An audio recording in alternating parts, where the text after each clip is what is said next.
I'm here to do either, I can show you, because I only got a half an hour, so I'm not sure I can do everything, but I can show doing a drawer knife, kitchen knives, scissors, or chainsaws. Anybody have a preference? Drawer knife, okay. We'll start with the drawer knife. So this isn't new this isn't nothing I came up with. I saw this, I think Curtis, the chair builder, does this, a similar process, but he uses a bench grinder instead of a belt sander. The idea is you have a fixed stop so you can work in front of it. He does it with a regular bench grinder, so you get a little bit of a hollow grind. I like this better because for this part, roughing it out, and then afterwards we're going to use this little device called Draw Shop that Peter Galbert invented and is made by, I forget who it's made by, Benchcraft. So you have to, because you're going to be working off of this back edge in all cases, whether you're using a bench grinder or you're using this edge has to be smooth. So you take a little bit of time, and I'm just lightly going to show you because it's noisy.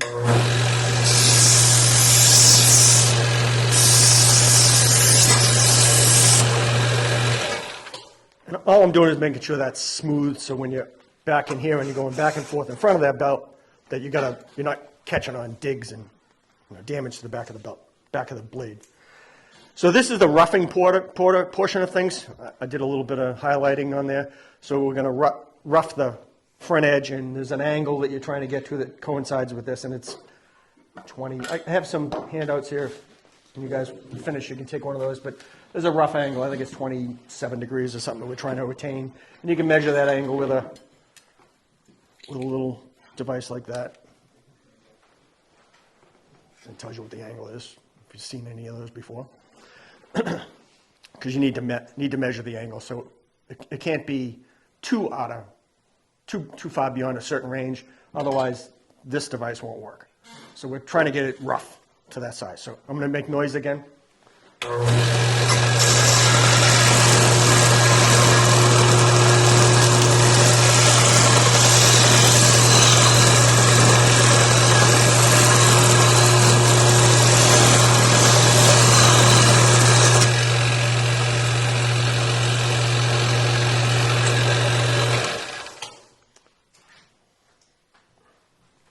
Rough.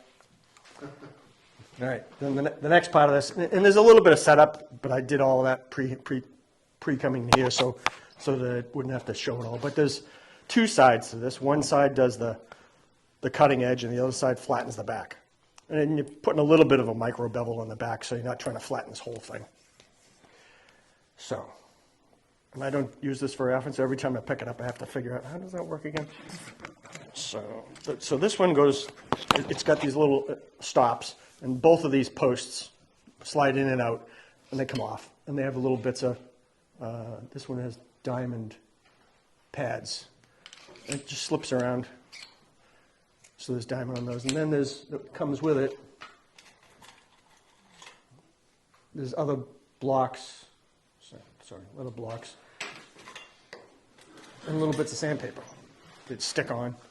The diamond pieces you glue on with super glue. So, and as the instructions say, it's like playing a violin. You kind of hold it up there like this. So we're working on the back edge.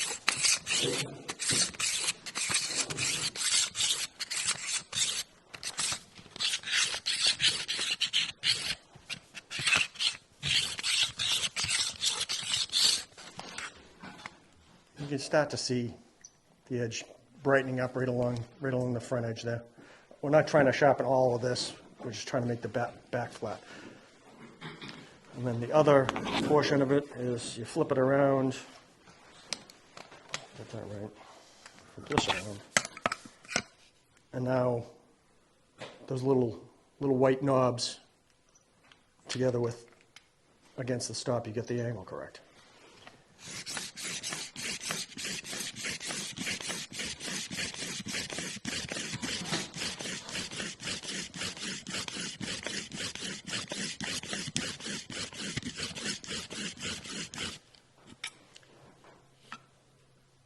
You start to see it brightening up along the front edge there.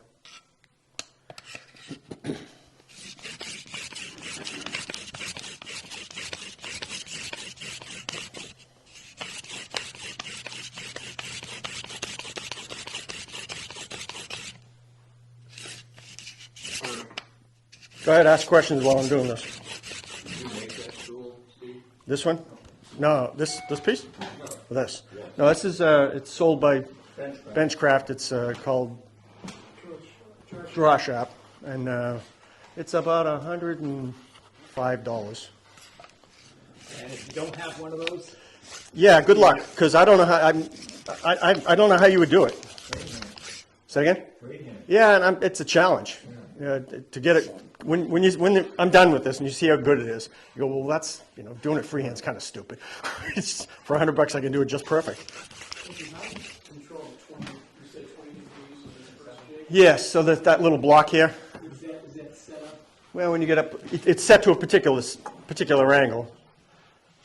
Using the same idea as this, only there's a wooden stop, and I'm just resting against that edge. Okay, so it's the height of the stop. Yeah, more, where it is this way, more because it's up in the air a little bit, so you're not running against the tabletop. Yeah. That's the only reason it's in the air. But By turn on arrow by. yep. Yeah. It doesn't take. It takes a little bit, but once you've done this roughing part, you're going to only use this. It's you're taking an old beat up draw knife that doesn't have a good angle on it and getting it rough, and then you'll sharpen it and keep it sharp with this. You'll never have to go back to doing this again. Okay. But to start, you got to do something to start. Got to get it close. Got to get it close. If you tried using this device to rough it out, you'd go. The diamond pads are a little bit expensive to replace. They sell a refurbished kit. I think it's $45 or something. It's got some of these diamond pads in it. So if you start off with just this, you're going to go through a whole set of those. Yeah, and it does take a long time. Yeah. So I did that. I had a draw knife and I tried using just this, and well, that ain't helping any because it took forever to get there, and I wore out a set of pads. So I started looking on the internet and I saw Curtis Buchanan doing this on a bench grinder. And I went, well, I got one of these. So. I was going to ask you, on those pads, is there, other than the pads are made out of Diamond. Are there other pads that use sandpaper? Yep. So it comes with they get sticky back paper on them, and they're like 220 and 320. So you can kind of go to something rough like that, and then move. To Yep. which won't Yep. weigh your diamond out. Won't get there as fast. Pete Calvert has a YouTube video showing like using a grinder and then telling us the the whole technique. On a bench grinder? On a bench grinder. Yep. It's got a setup similar to yours, to the block. Yep. He's pretty much sure. I'm sure he copied Yeah, Curtis, yeah. Curtis Buchanan. Can I add something? Many years ago, we had a demonstration from Michael Dunbar, makes the Windsor chairs, had the Windsor chair-making school for many years. I guess you would all agree that he's somewhat of an expert in using draw knives. He warned us against hollow grinding a draw knife, and he said, and I quote, "Any tool that is guided by its bevel should not be hollow ground," unquote. Yep, I would agree with And that. of course, that applies to wood turning chisels too, doesn't it? Because they are guided by their bevel. So that's it. I mean, if I had a chunk of wood, we could, have at it a little bit. I'm going to mess with this bench. I'm cleaning up these chamfers on the edges. That's it, really. Any other questions? All right. So one of the things that people get freaked out about is any of the sharpening is it's got to be perfect, and you stress out about making it perfect. And perfection is what is it? Perfection is the enemy of progress. Just do it. Stop futzing about. Do it. So the next thing I can show you is people said, how do you sharpen scissors? Oh, I don't know how to do that. Well, here I'm back at a belt sander. Buy a new pair. Buy a new pair. The same idea. This has got a fixed back. And I'm just going to hold that about 15 degrees. I mean, it's nothing, 20, give or take a little, and I'm going back and forth across that. I'll take a little stone and get the inside faces off. Wait, slide past you. Seems like scissors is something you don't want to do freehand. I'm not how would you do scissors freehand? I always do scissors freehand. See, there you go. And I don't think I've ever done them freehand.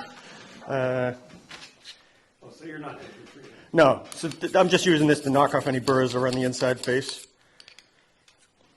Sometimes these are sharp scissors that get glue on them and other crap on them. And you have to make sure that the pivots are reasonably tight, because if these were loose, you wouldn't get, you hear that nice, because the blades are tight, pretty tight against each other. So, just a little bit of noise.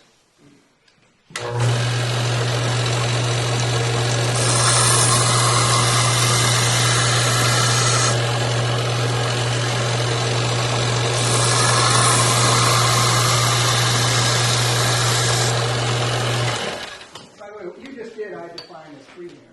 Okay. I don't know what the other person meant by freehand. Yeah, when you said freehand, I think you're doing it with a stone or something. Oh, okay. Now freehand means without a jig. That's how I would find it. That's one. That's one pair. These are my other junk pair. Because I haven't been shopping them in a while.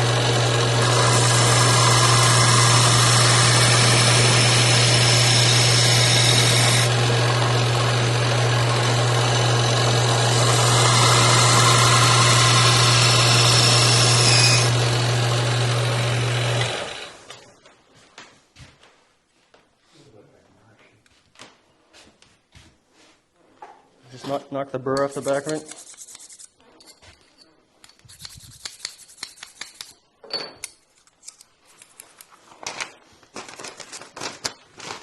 Perfection. Perfection. All right, that's scissors. How much more time I got? Oh, you got another 20 minutes. Oh, jeez. Apparently, you went too fast. And then kitchen knives. So everybody's, your wife says, it's all dull, I don't know what kind of thing. Right? Am I right? So, knife steel. These come in two versions. This is a diamond one, and there's another version that is actually a file. And instead of the file, all the teeth in the file go vertically. I had one of those, and I think it got lost. But this is made by Easy Lap. I think it's like $25 on Amazon. And again, the angle is not that important. You're starting to cut it meat. It's better to have it sharp than not sharp. Is that sharpening when you're doing that? Yeah. I mean, you see guys that are, chefs and butchers, they don't sharpen knives. I mean, he's going to show fancy sharpening over there. They don't take it's this. They do this, then go back to work. And what John's always saying, the thing that goes the fastest is the best. So you can have a kitchen knife sharpened, and I mean, if it gets really bad, I'll show you doing it again, freehand here. You got to start somewhere. Again, don't let perfection get in the way of progress. So all of them are the same as with the other things. I'm just going to present it to the blade, and because sometimes you get big dings and things. Somebody used it for a chopping knife or something, and I'm just doing that as I come across that. Same thing with my pocket knife. I use my pocket knife for opening cans and everything, right? And it's always dull. It's always dull because I use it digging in the garden and everything else. So I'll whip up, here we go.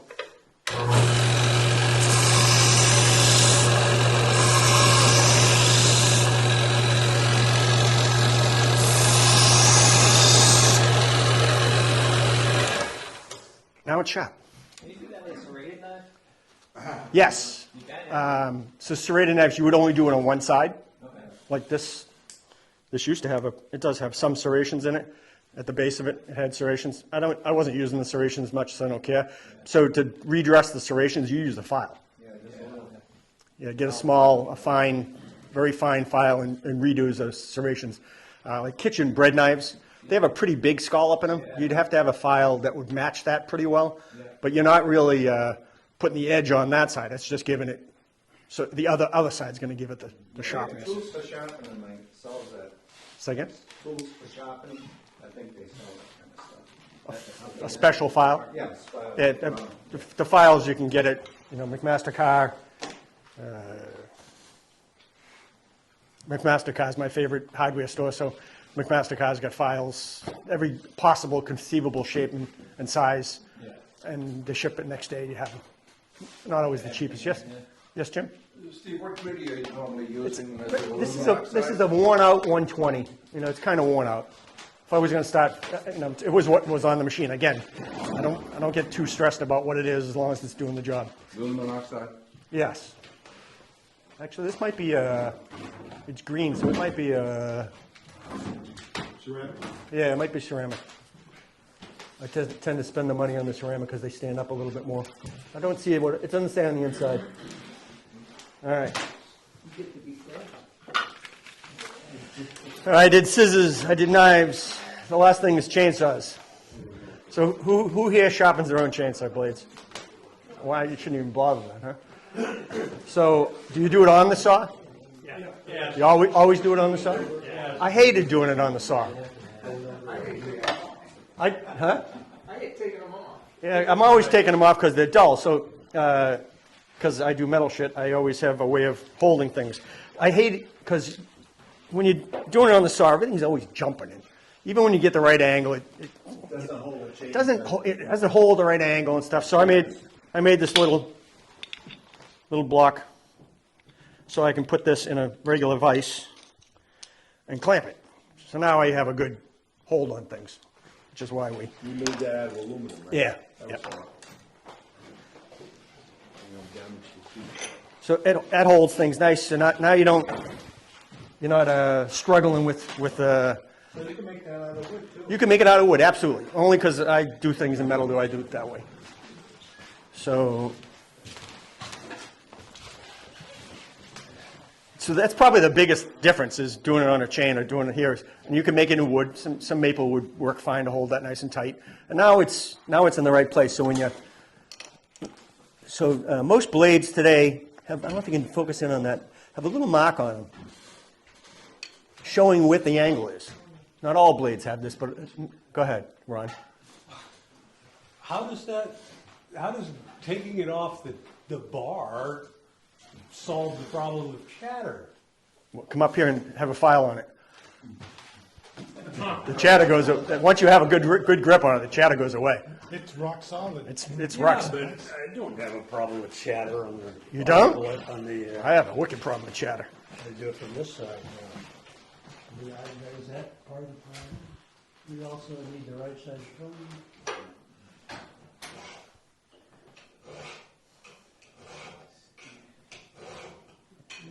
You gotta admit, it's a lot more I guess stable. I get it, but I mean, it's like, you gotta put back on the goddamn bar.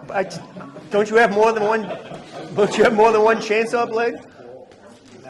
No. Well, I must have 10 of them. And I go through them. I just bought a new chainsaw, and I'm looking for a source of. I'll have at least a half a dozen hanging in the shed. I swap out a blade and get back to work. And then when I get three or four in front of me, I'll put them in a pile, and then I'll set up the jig and sharpen 3 or 4 all at the same time. So so they all have this little tiny mark that indicates the angle you're supposed to be working at. And usually you're at a better height. So that marks for each tooth? Yes. And this one's a little loose.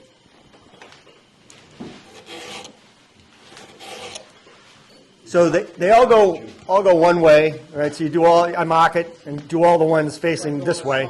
Yep. And then I'll turn I'm going to do the other one up here. You consciously the strokes? No. Sometimes there's a big ding from the rocks in the ground. And you can see the damage, so you're trying to get rid of the damage.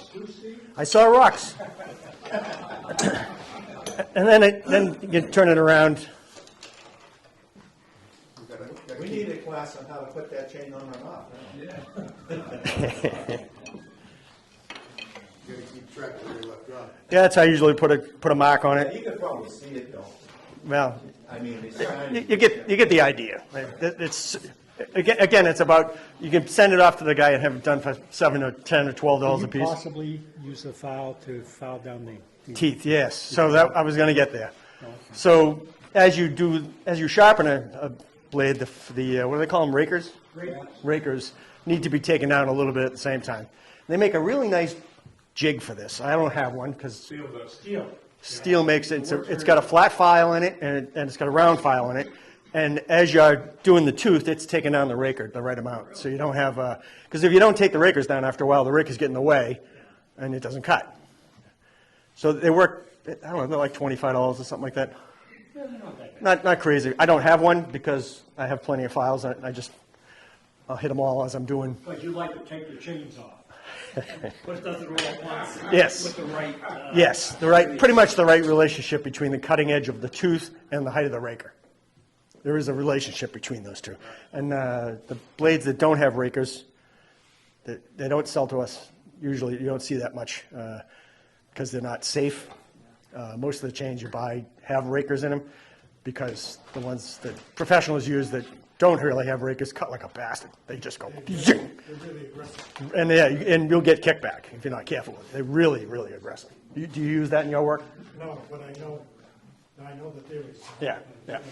So, questions about chainsaw sharpening? So that's all you need to do. Sometimes you get a chip in that, and I have to grind it back. Chip in the tooth? Yeah. Yeah, just more filing. And so the teeth are not the same size at Yeah. the head.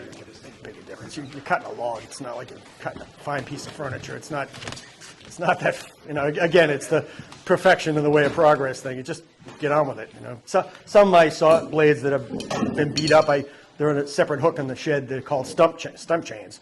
When I've cut down a bunch of trees, I want to go back and cut them down low to the ground. I use a stump chain. It's almost completely worn out.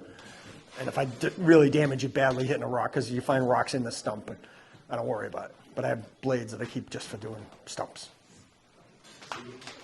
Yes, Earl. Because I'm a connoisseur of fine tools. Yes. I bought the chainsaw sharpener from Harbor Freight, And? and I'm surprised at how good it works. Yeah. I'm really happy with it. Al was going to bring his out and show it off, but we didn't get that far. I've not used one. Do they take a big chunk out? Not really. That- No, it's a straight down, Yeah. and you still got to watch your raker. How much is it? I don't even remember. It's How much? like $60 maybe. Oh, yeah, And it comes with a motor? Yes, Really? and it's I have one, it's like a chop saw. Yeah. You like It it? comes down at the right. The angle, yeah. And there's a fine adjustment, where you can adjust every tooth. You lock it in on a stop and you So is the chain on the machine or off? it's on. On the machine. very consistent. Yeah.